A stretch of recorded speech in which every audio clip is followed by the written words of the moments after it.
네, 언중유골과 함께하는 두 분 소개해드리겠습니다. 헬마우스 임경빈 작가 모셨고요. 어서 오세요. 안녕하세요. 미디어오늘의 노지민 기자 모셨습니다. 어서 오세요. 안녕하세요. 자, 헬마의 발제로 시작을 해볼까요? 네, 후쿠시마 원전 오염수 방류가 임박했다라는 얘기는 뭐 여기저기서 들리고 있고요. 그리고 얼마 전에 이 원전 인근에서 일본 국내 기준치의 180배를 넘는 세슘이 우럭한테서 검출됐다. 일명 세슘 우럭 사태. 네. JB타임즈에서도 소개를 해주셨는데 매운탕은 우럭 매운탕이 최고인데 진짜. 그러니까요. 예. 우럭하고 광어 빼면은 회를 뭘 먹으라는 거냐 이제 이런 얘기들이 나오고 있는데. 저 그 고향이 바닷가잖아요. 그러니까 이제 그 학교 다닐 때 환경미화 시간이라고 있었는데 네, 땡땡이 치고 네. 그래서 대나무 낚싯대로 넣기만 해도 우럭 자연산 우럭을 잡았거든요. 그러면 적당한 타이밍에 담임 선생님이 나오세요. 아, 그래서 뒤통수를 한 대 치면서 물고기를 다 압수해 가셨어요. 그래서 어떻게 하셨는지는 몰라요. JB만 낚시를 한 줄 알았는데 선생님도 낚시를 하신. 그러니까 낚시의 방법이 전혀 달랐지만. 그러니까요. 네. 대상이 좀 역시 이상하겠다. 잘 받아주네요. 어쨌든 그 우럭 얘기가 사실 이번 주에 굉장히 좀 핫했는데 특이하게 조선일보하고 동아일보에서는 전혀 핫하지 않았었다라는 얘기. 거의 안 달았어요? 거의 안 다뤘고요. 그리고 제가 좀 검색을 해봤는데 아예 안 다뤘습니다. 그게 좀 특이한 점입니다. 거의예요, 아예예요. 아예입니다. 아예. 이번에 이제 소위 그 180배 세슘 우럭 음. 이거에 대해서는 뭐 동아일보에서도 조선일보에서도 아예 다루지를 않았는데 그게 저는 좀 특이하더라고요. 왜냐하면 워낙 소위 말해서 이제 포털에서 장사가 되는 그 아이템이었기 때문에 웬만한 매체들은 다 한 번씩 다뤘거든요. 근데 조선일보하고 동아일보에서는 유독 이 사안을 안 다뤘길래 그러면은 혹시 뭐 우럭 같은 이 생선류와 관련해서는 원래도 안 다뤘었는가 싶어서 찾아봤더니 불과 2년 전에 2021년 문재인 정부 시절에는 굉장히 적극적으로 다루고 있었습니다. 그래요? 우럭을 특히 일단 동아일보인데요. 후쿠시마하고 우럭으로 검색을 해보면 2021년 기사들이 많이 나옵니다. 예. 특히 이제 2021년 3월에서 4월에 걸쳐 가지고 동아일보 같은 경우는 도쿄 특파원의 현지 보도 그리고 도쿄 특파원이 직접 현지를 방문해서 했었던 기획 보도 그리고 전문가 기고 칼럼까지 해서 예. 종합적으로 세슘 우럭을 다뤘습니다. 네. 예를 들면 2021년 3월의 제목은 이렇습니다. 언더 컨트롤은 거짓말. 그러니까 도쿄전력에서 현재 통제하고 있다라는 말은 거짓말이다. 후쿠시마는 10년이 흘렀음에도 신음하고 있다. 이런 제목의 특파원 보도를 했었습니다. 네. 그러면서 이 후쿠시마 앞바다에서 잡힌 우럭에서 기준치를 넘는 방사성 물질이 검출돼서 생선의 출하가 금지됐다라는 소식을 상세히 다뤘고요. 네. 그리고 2021년 4월에도 동아일보에서는 후쿠시마 앞바다에서 기준치 3배 30배 아니고 300배 아닙니다. 기준치 3배의 방사능 우럭이 잡혔다라고 하면서 출하가 제한됐다는 소식 역시 대대적으로 다뤘습니다. 요번에가 몇 배라고 했죠? 이번에 180배입니다. 근데 180배는 안 다뤘는데 3배 방사능 우럭은 적극적으로 다뤘고요. 그 당시 이 기사의 중간 제목이 뭐냐면 오염수 논란 세슘 우럭 공포라고 했습니다. 3배일 때는 공포였는데 180배일 때는 안 다뤄도 되는 걸로 좀 바뀐 네. 그런 게 좀 주목할 만하다 싶었고요. 그리고 2021년 4월 21일에는 이 3배 우럭이 잡힌 보도 이후입니다. 바로 다음 날에 원전 오염수 우려 일본 수산물 관리 강화를 이라는 검역 관련된 그 칼럼을 이 전문가 칼럼으로 다루기도 했었습니다.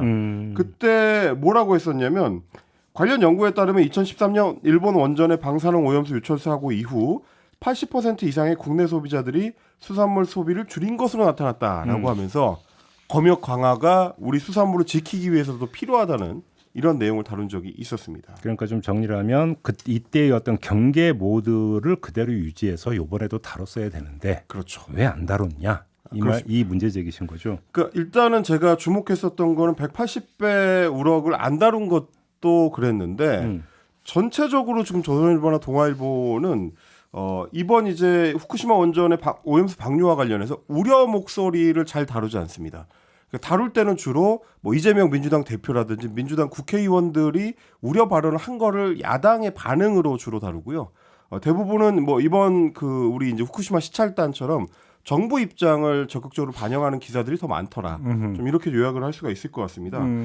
동아일보의 이런 태도는 조선일보로 가면은 조금 더 심해지는데 네. 문재인 정부 시절인 2021년에는 아예 이제 Q&A 방식의 기사를 내 가지고 후쿠시마 오염수 방류와 관련된 다양한 쟁점들을 상세하게 소개를 했었습니다.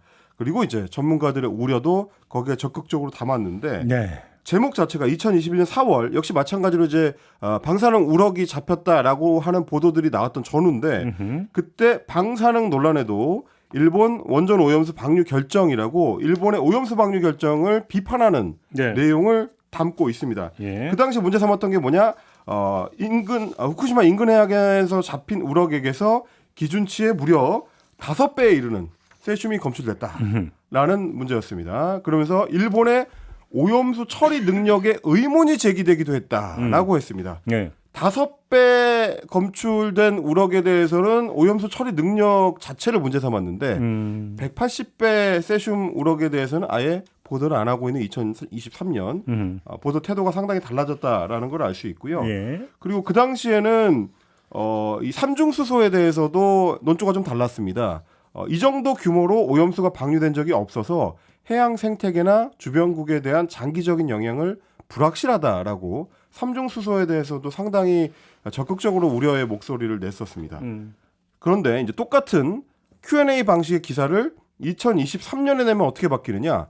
이때는 논조가 약간 바뀝니다. 조선일보 2023년 4월 5일자 기사인데 방사능 14배 우럭 온다? 물음표. 민주당 일본의 오염수 주장 팩트체크 해보니 라고 해서 민주당의 주장을 적극적으로 반박하는 팩트체크가 주를 이루고 있습니다. 그러면서 기준치 14배 우럭에 대해서는 괜찮다라는 식의 이제 보도가 이어지고 있어서 네. 5배 때는 일본의 오염수 처리 능력이 문제였는데 14배 때는 왜 괜찮아졌는지 이거가 좀 이제 궁금해지는 부분이 있고요. 그러면서 이번에 방류하는 후쿠시마 오염수와 방사능 기준치 초과한 우럭을 연결짓는 것은 무리다. 이렇게 또 규정하기도 했었습니다. 이게 방류 전이니까 당연히 무리긴 한데 한마디로 정리하면 그때 달라요. 그렇습니다. 이런 거고 더 이제 고상한 표현하면 우럭의 정치화. 우럭의 정치화. 네. 네. 이렇게 정리하면 되는 거 아니겠습니까? 우럭은 맛있으면 되는 건데. 그렇죠. 우럭이 정치로까지 이제 확장이 되는. 네.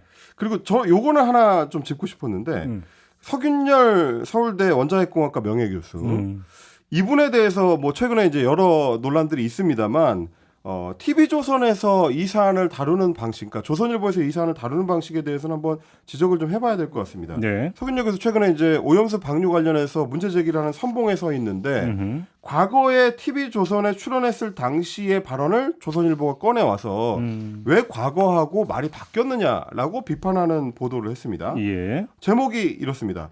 오염수 먹은 생선 수천만이라던 교수 과거에는 저녁으로 먹겠다 이렇게 했는데 그게 무슨 말이냐면 2013년이나 2015년에는 서균열 교수가 TV조선에 출연해서 우리 식탁에 올라오는 그러니까 우리 인근 해역에서 잡힌 생선들은 안전하다라고 이야기했었는데 일본의 오염수 방류가 결정된 2019년 이후로 이 말을 바꿨다라는 내용입니다. 예. 그러면서 뭐 여러 이제 그 예시들을 들고 있는데 특히 최근에 YTN 인터뷰를 거론을 하면서 2014년, 13년과 15년에 TV조선 출연 당시에 인터뷰 발언들과는 상당히 좀 달라졌다라고 얘기를 하고 있습니다.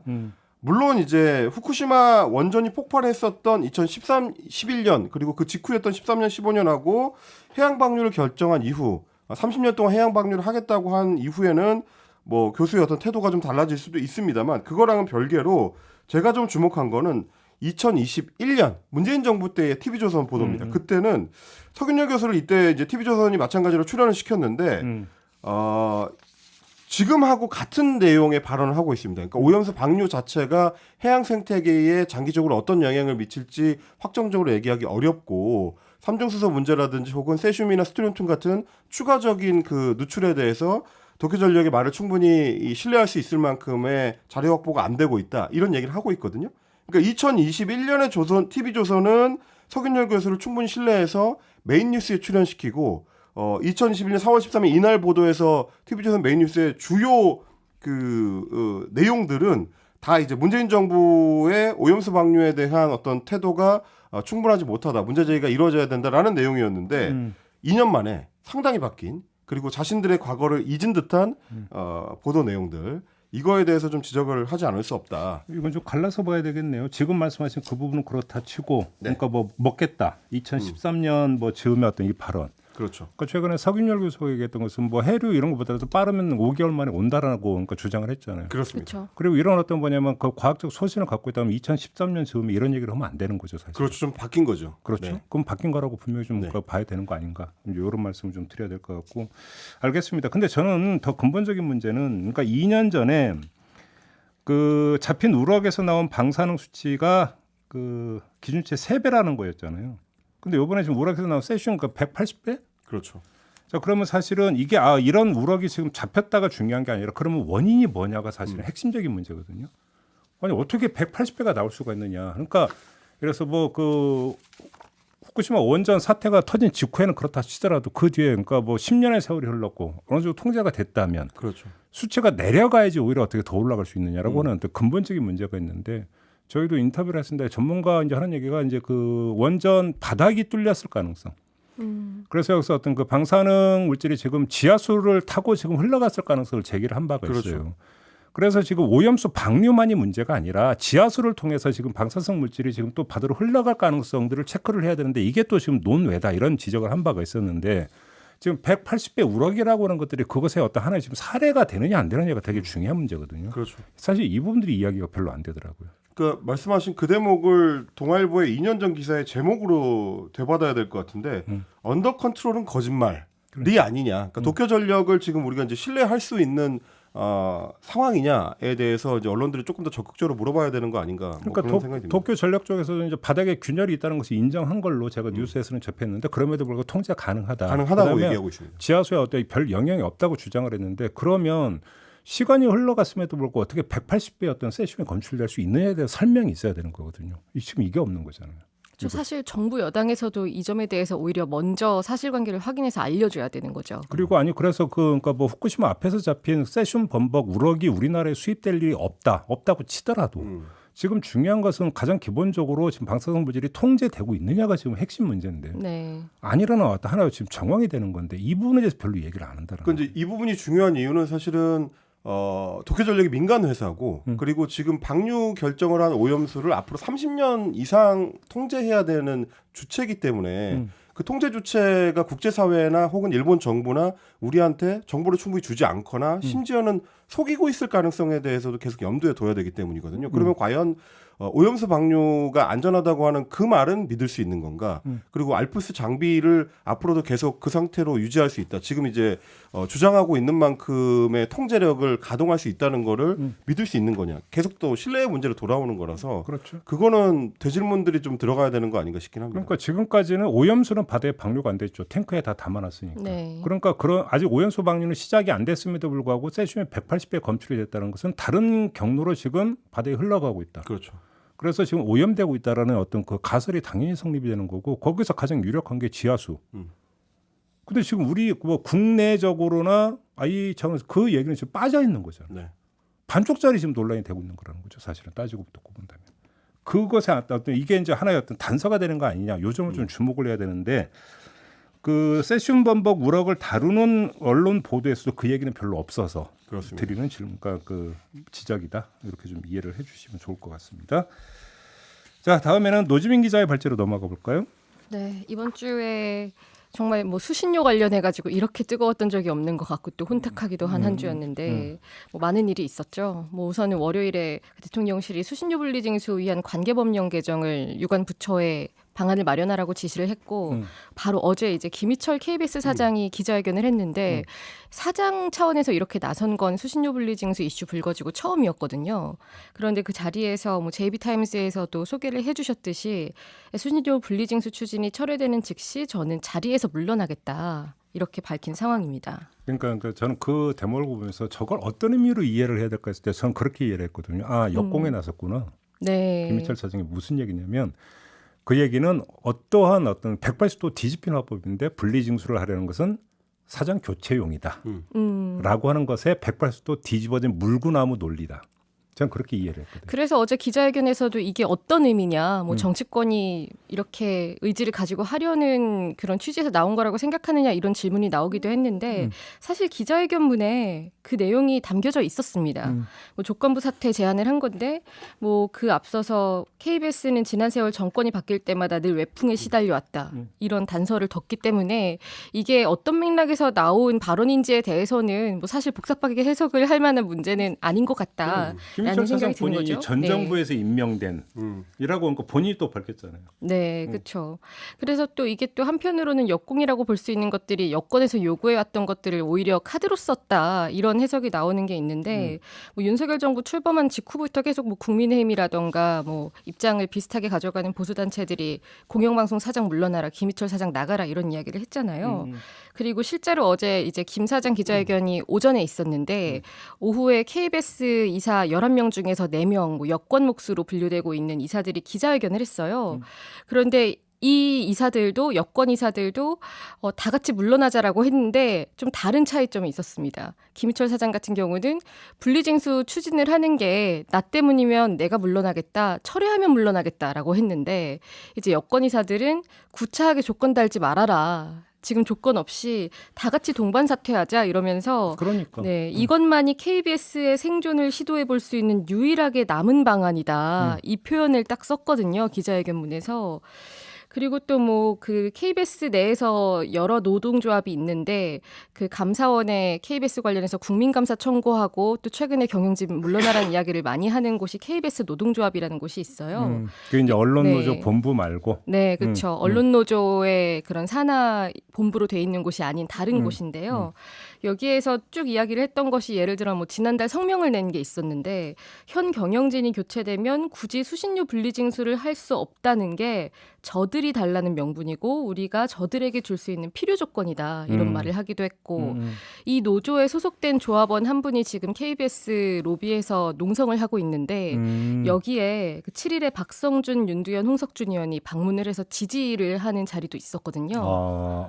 노조원이 그 저거 시위하고 있는 거 지지. 네, 농성을 하고 있습니다. 뭐 여러 이유가 있지만 어쨌든 지금 뭐 보도국장과 사장 등 경영진이 물러나야 한다 이런 주장을 하는 곳이었는데 그런데 정작 대통령실이 약간 이런 여권 주장을 좀 무색하게 만들기도 한 게 어제 입장이었던 거잖아요. 대통령실 관계자가 어제 뭐 익명으로 브리핑을 했는데 뭐 국민일보에서는 이도훈 대변인이 말했다 이렇게 쓴 기사도 있더라고요. 근데 그 기사 보니까 고위 관계자가 아니고 고위급 관계자는 뭐예요? 통상 이제 고위 관계자라고 하면은 뭐 수석 이상급을 수석급이죠. 이야기를 하니까 그래서 고위급이라고 하지 않았나 뭐 이렇게 생각을 좀 해보겠는데 뭐 어쨌든 어제 질의응답을 하면서 KBS 사장 사퇴는 수신료 분리징수와는 완전히 별개의 문제다 이렇게 선을 그어버린 거예요. 그렇게 얘기를 해야 되죠. 네, 그렇죠. 그러면서 이제 받아들이면서 사실 김희철 사장의 주장을 이제 인정하는 셈이 돼버리기 때문에 그렇죠. 네, 뭐 이렇게 말하는 건 당연하긴 한데 결과적으로 이렇게 선을 그어버린 게 그 박성중 의원 등이 KBS 노조 조합원 농성장에 왔었다고 했잖아요. 그 자리에 다행히 시간이 맞아서 갔었는데 그러면은 분리징수 철회하면은 아니 그 사장들이 물러나면은 분리징수 철회할 수 있냐라고 했더니 거기에서는 지금 당장 대답할 수 있는 사안이 아니다 이런 식으로 얘기를 했었거든요. 왜냐면은 이렇게 이야기를 하면서 좀 어느 정도 여지를 열어놔야 뭐 안팎으로 이렇게 경영진 사퇴 요구에 구성원들이 참여할 수 있는 그런 명분이 되는 건데 대통령실에서 아예 선을 그어버리면서 뭐 결과적으로 지금 이 위기에서 벗어나려면 사장이나 경영진이 나가야 된다. 이 논리는 좀 궁색해지게 된 측면이 하나가 있는 거고요. 그런데 또 분리징수를 추진을 그렇다고 안 하고 이렇게 압박 카드로만 사용할 것이냐 이 점에 대해서는 사실 실제로 추진할 수도 있겠다 이런 해석이 나오는 것도 또 한편으로는 사실인 것 같습니다. 그러니까 저도 이제 네. 그걸 생각해보는데 만약에 그걸 그러니까 실제로 그러니까 그렇게 분리징수를 했다고 쳐요. 네, 그러면 KBS는 채널 2개 운영 못해요. 그렇죠, 못하죠. 그러니까 결국은 그러면 그 논리적 귀결은 그러면 KBS는 공영으로서 완전 공영으로서 1TV만 운영을 하고 네. 2TV는 그냥 그 분리해서 민영화한다, 매각한다. 이게 돼야 그 논리적 귀결이 되는 거예요. 왜 그러냐면 수신료 수입이 엄청 줄어들기 때문에 어떤 방법을 쓰더라도 그 KBS 1, 2를 운영할 수가 없어요.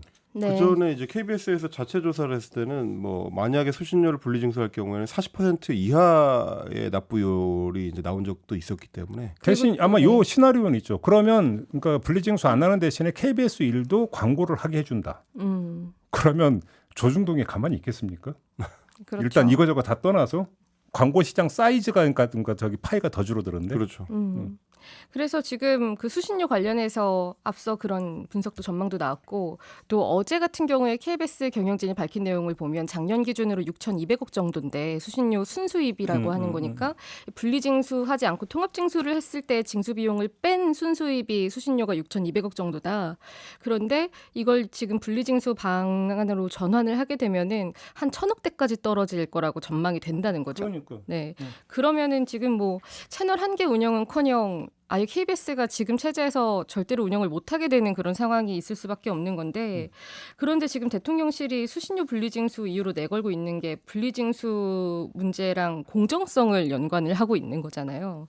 그 대통령실 관계자가 얘기한 게 우리 국민이 KBS에 원하는 것은 사실상 준조세를 강제로 걷지 말라.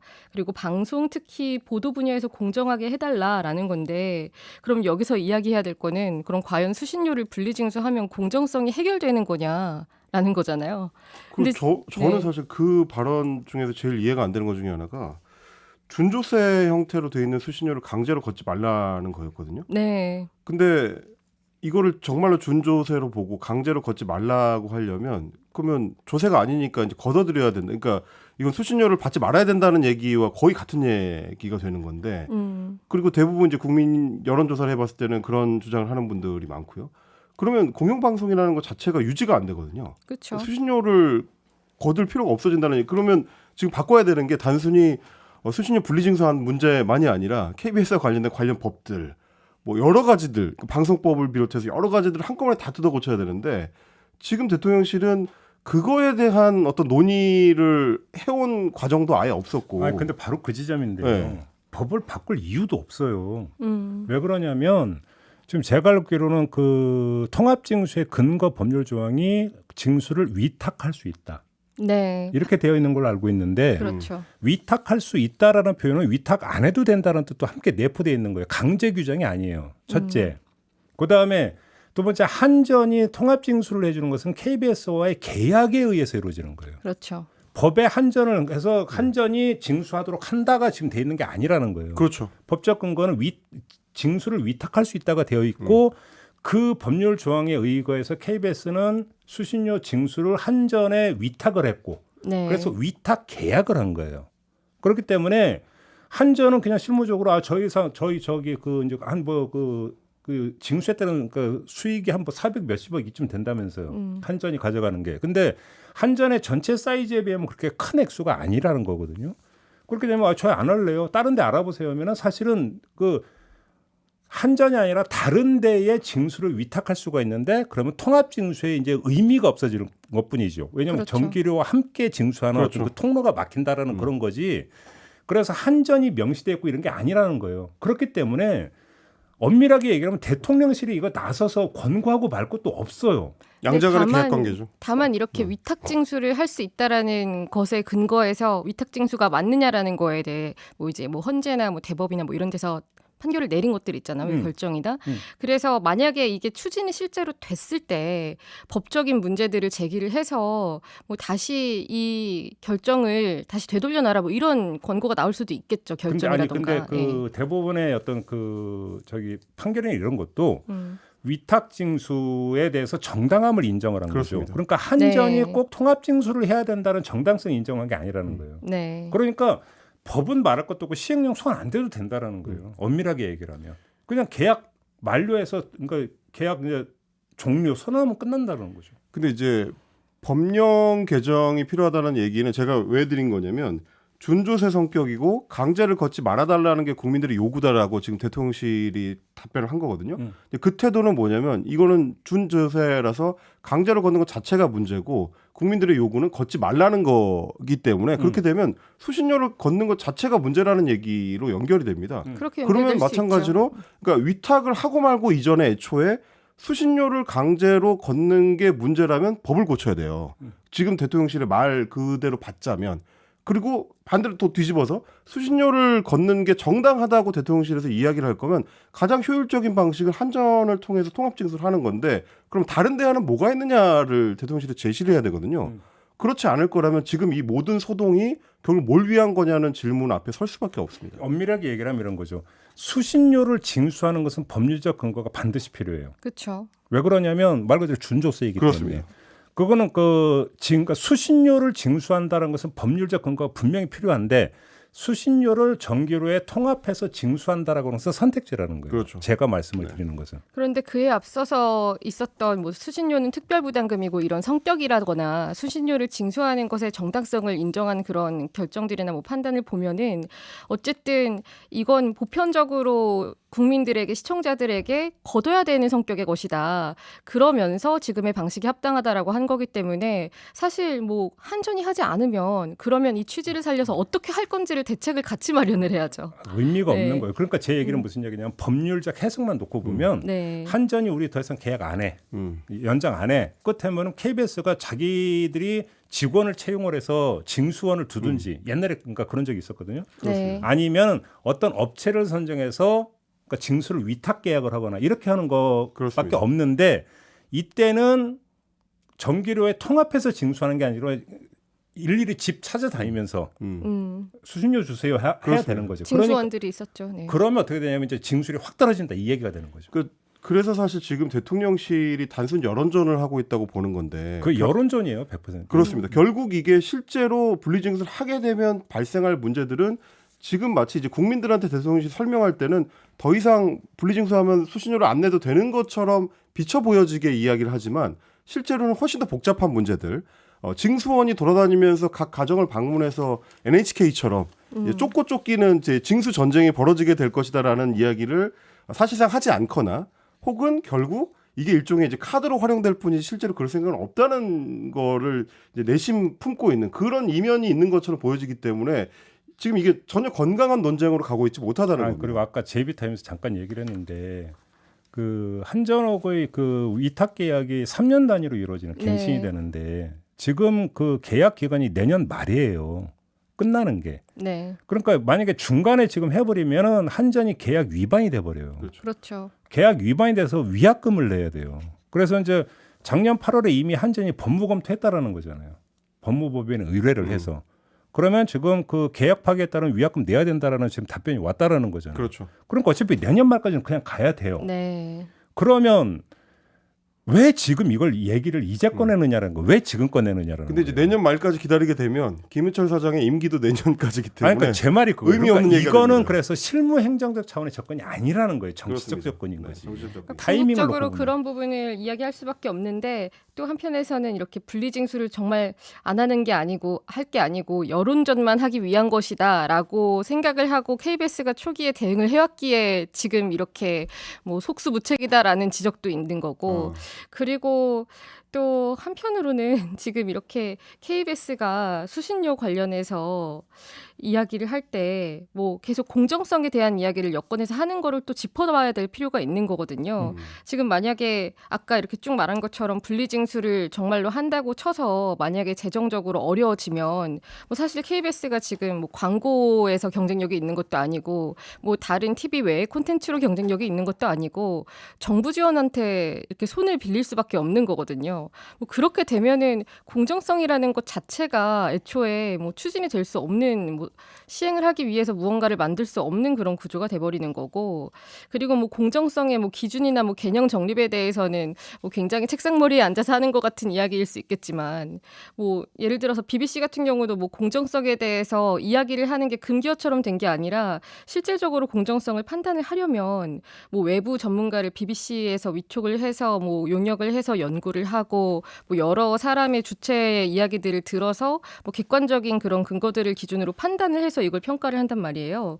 그런데 지금 공정하지 않기 때문에 수신료 분리징수를 하자 이 논리 자체가 말이 안 된다는 거죠. 근데 이거는 그 역사적 배경과 맥락을 갖고 있는 거예요. 뭐냐면 그 지금 현재 체제에서 전기료 통합징수에서 분쟁이 발생하는 경우 두 가지가 있어요. 하나는 저도 그런 경우 저희 집에 6년 동안 TV가 없었어요. 우리 집에 TV가 없어서 TV를 못 보는데 무슨 수신료를 내야 되냐. 근데 이거는 사실은 우리 집에 TV가 없음을 동사무소에 가서 증명을 하면 빼주기는 해요. 네, 현재 제도상으로는. 네.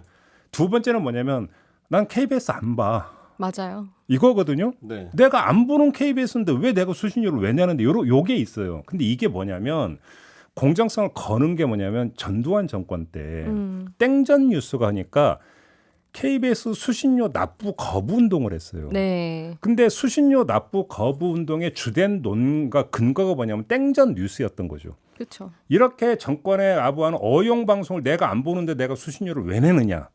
이게 이제 역사적인 운동이었던 거야. 이걸 타고 가고 있는 거죠. 그러니까 쉽게. 그래서 그런 운동의 그런 정당성 명분을 가지고 계속 여기에서도 역으로 활용을 하는 거죠. 거꾸로 네. 이야기하는 거죠. 뭐 실제로 미디어오늘 같은 경우에도 예전에 과거에 이렇게 수신료 관련해서 뭐 이렇게 편파적인 공영방송에 수신료를 내야 합니까? 이런 콘텐츠도 있더라고요.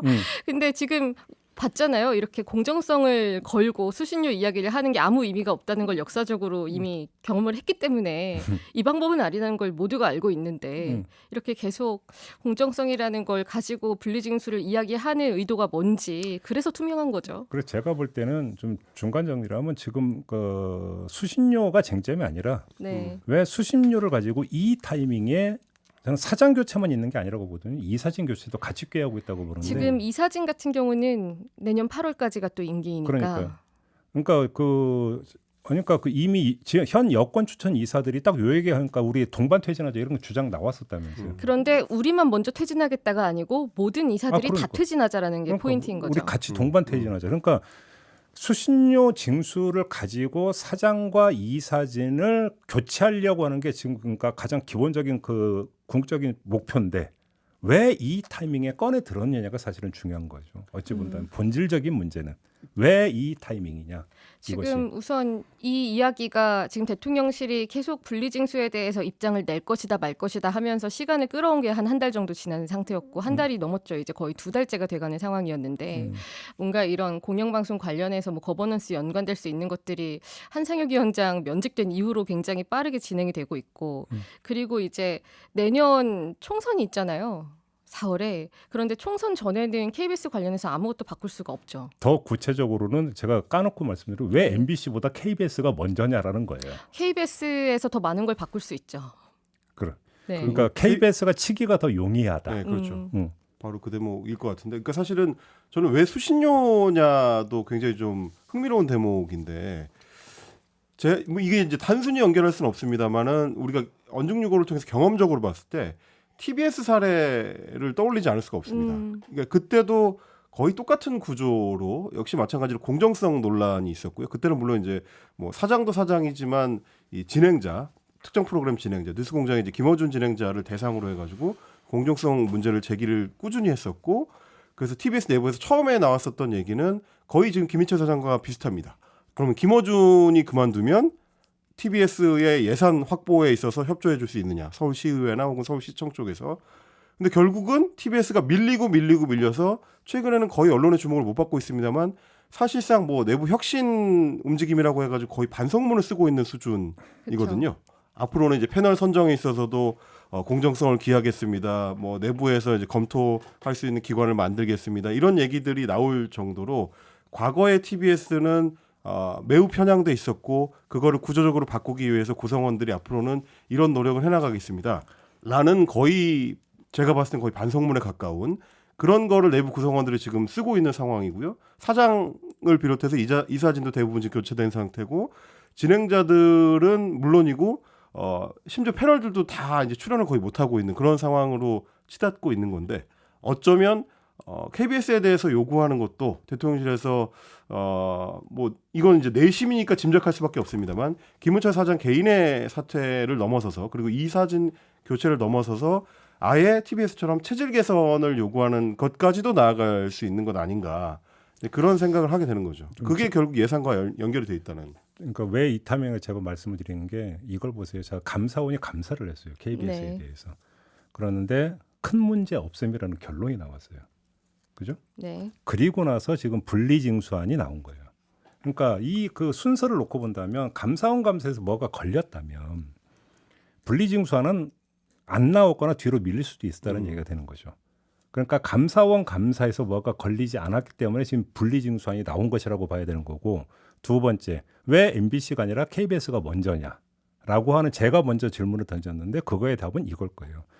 MBC의 어떤 사장 그 인선이나 경영 문제에서 영향을 미치는 박문진의 임기는 올해 8월로 끝난다. 네. 그냥 자동으로 끝난다. 아. 근데 KBS는 내년까지 간다. 그 차이가 있을 거라는 거죠. 그리고 사실 박문진 MBC에 대해서는 직접적으로 돈줄을 쥐고 무언가를 할 수가 없는 구조인 거고요. KBS처럼 이렇게 뭐 방금 TBS 이야기도 하긴 하셨습니다만 지금이야 뭐 사장이 교체되는 게 뭐 정권의 이런 압력에 뭐 흔들리는 것이다라는 이야기가 나오고 있지만 정말 만약에 재정 상황이 안 좋아지게 되면 사장이 문제가 아니고 지금 우리가 이렇게 당장 길거리로 나앉게 생겼는데 현실적으로 뭔가 방안을 찾아야 하지 않느냐라는 이야기가 나올 수밖에 없겠죠. 물론 이거는 가정에 근거한 그런 이야기입니다만. 그래서 그게 실제로 TBS에서 발생했었던 일이기도 합니다. 그래서 MBC와 KBS를 비교하면 이걸 종합 정리하면 어떤 결론이 나오냐? MBC나 KBS나 모두 올해 안에 끝낸다. 그래서 지금 뭐 순서적으로 봤을 때 KBS가 끝나고 나면 어디로 갈 것인가 뭐 이런 전망은 뭐 굳이 여기서 이야기를 하지 않아도 될 것 같은 수순이라고 여겨지고 왜 있는 저보면서 거고요. 얘기하세요? 네. 근데? 제 앞에 계시니까 쳐다봤죠. 네. 그래서 제가 볼 때는 아마 그 올 하반기는 계속 이 문제를 해서 올해 안에 끝내려고 시간표를 짠 게 아니냐. 네. 그래서 MBC는 뭐 어차피 이제 그 MBC에 있어서 어떤 이 변화, 좋게 말해서 변화, 그죠?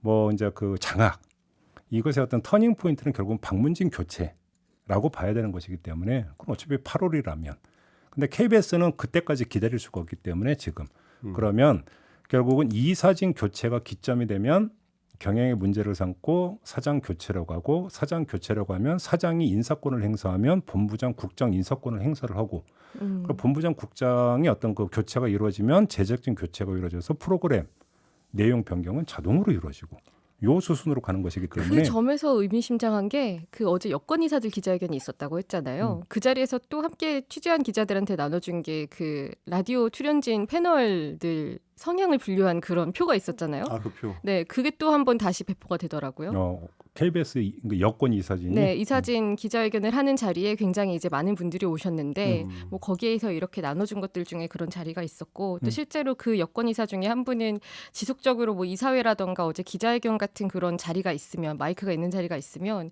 주진우 출연자에 대한 이야기를 계속하거든요. 그래서 제가 볼 때는 네. 그 KBS는 사장이 제가 볼 때는 포인트라고 안 봐요. 그렇죠. 저는 이사회가 포인트라고 보는 게, 김희철 사장을 설령 물러나게 한다더라도 네. 현재 이사진 분포를 놓고 보면은 그 후임 사장 인선에 문제가 발생을 해요. 그렇죠. 그렇죠. 원래 지금 아마 7대4로 돼 있을 텐데 그 윤모 교수가 그 뭐 이제 TV조선 네. 그 저것 때문에 지금 이제 6대4의 6대4. 구조인 지금 거죠. 6대4 구조이기 때문에 지금 현 여권이 원하는 사람을 사장으로 앉힐 수가 그렇죠. 없어요. 뭐 과반으로 의결을 한다던가 하면은 번번이 이게 통과가 될 수 없는 상황이기 때문에 결국은 밀어붙일 수가 없죠. 네. 포인트는 이사진 교체라고 봐야 되는 거죠. 그렇게 놓고 보면 이사진 교체라고 하는 것들을 가장 중요한 어떤 하나의 그 지렛대로 놓고 본다면 KBS는 임기가 남아 있는 거고 MBC는 임기가 거의 다 됐다라고 하는 차이.